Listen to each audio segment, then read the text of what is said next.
Stephen King, literary genius. When considering the merits of a true literary author, Stephen King does not automatically come to mind. Stephen King was born September 21st, 1947, and is known for writing more than 200 stories, including over 50 bestsellers of horror and fantasy. Stephen King published his first novel at age 30 in 1977. The novel was known as Carrie.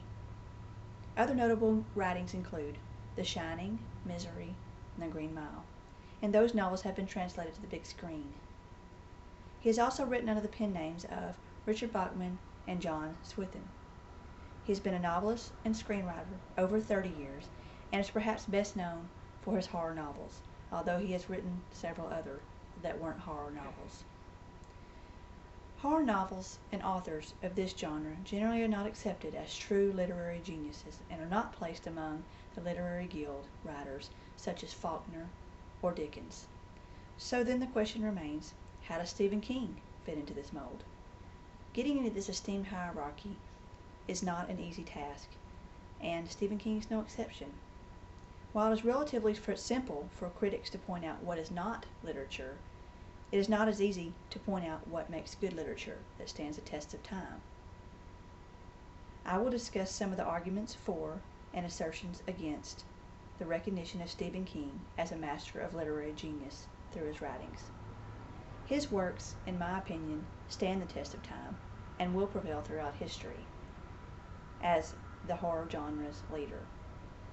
Critics have dubbed King a prolific and immensely popular writer of horror fiction, blending elements of the traditional Gothic take with those of the modern psychological thriller, detective, and science fiction genres to create compelling tales of the macabre. It's important to note here what is considered a literary genius.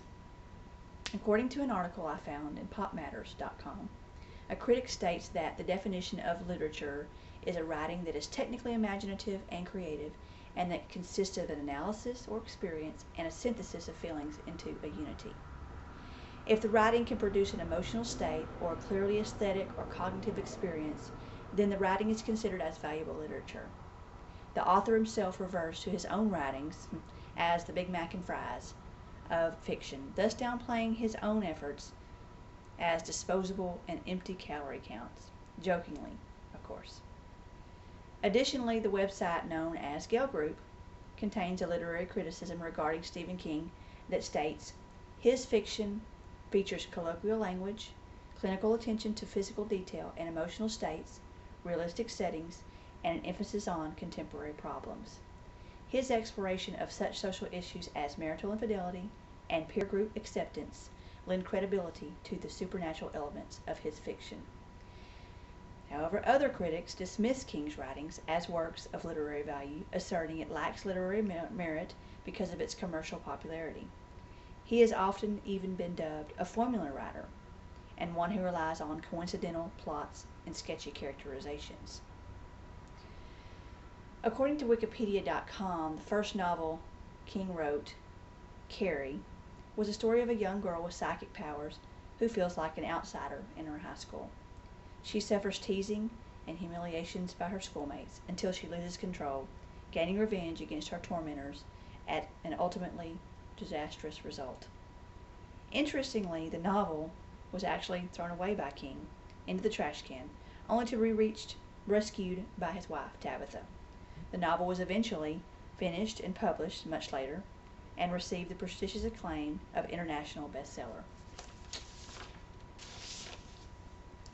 This novel was translated to the big screen in the late 70s, and one critic even states that upon viewing the movie, I believe that the image of actress Spacek as Carrie, standing on the stage at her prom with pig's blood running down her face, is one of the more indelible icons from the long line of horror flicks that have come down over the years.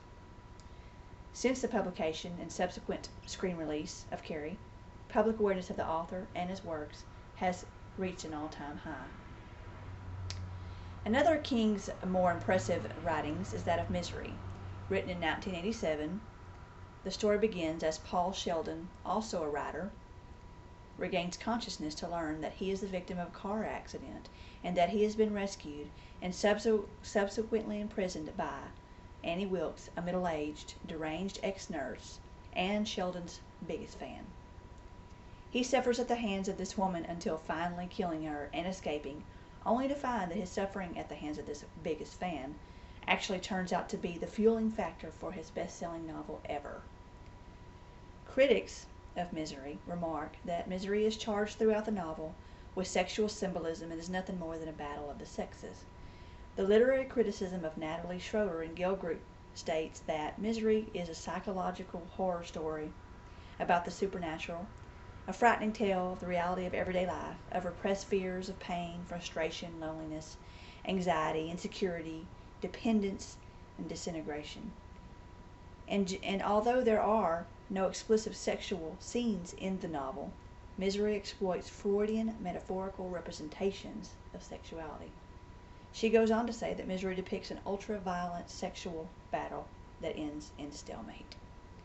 Another noted critic of Misery determines that Misery is symbolic of the concept of masochism from a psychoanalytic perspective. King's own personal masochistic addictions were realized through his novel. Kesey notes, in Misery, Paul suffers a car accident from which he is rescued by the false nurse Annie, who pierces him with needles and cuts off his foot, as once before when he wrote himself out of his masochistic addictions. King likens his own near-fatal car accident to that of Paul, and works out his fears and doubts through the writings of Misery. Thus, King identifies, through his own personal misery, with his characters. According to USA Today, King was also honored to receive the 2003 Medal for Distinguished Contribution to American Letters from the National Book Foundation. Although he has fielded much criticism for this award, King brushes it off, stating that no man's opinions does not necessarily speak for every man's opinion. Wikipedia.com gives King the distinction as the best-selling novelist in the world and its most financially successful horror writer in history. He is also dubbed as an American horror icon of the highest order. When asked why he writes, King responds, "The answer to that is fairly simple. There was nothing else I was made to do. I was made to write stories, and I love to write stories. That's why I do it. I really can't imagine doing anything else, and I can't imagine not doing what I do." Supporters of Stephen King agree that his literature endures unquestionably. He resides with the masters and is comparable to Poe in his handling of word and thought. Has he written books that surely stand the test of time and translate across the years into the realm of the well-remembered and respected? Yes, yes, and yes. Thank you.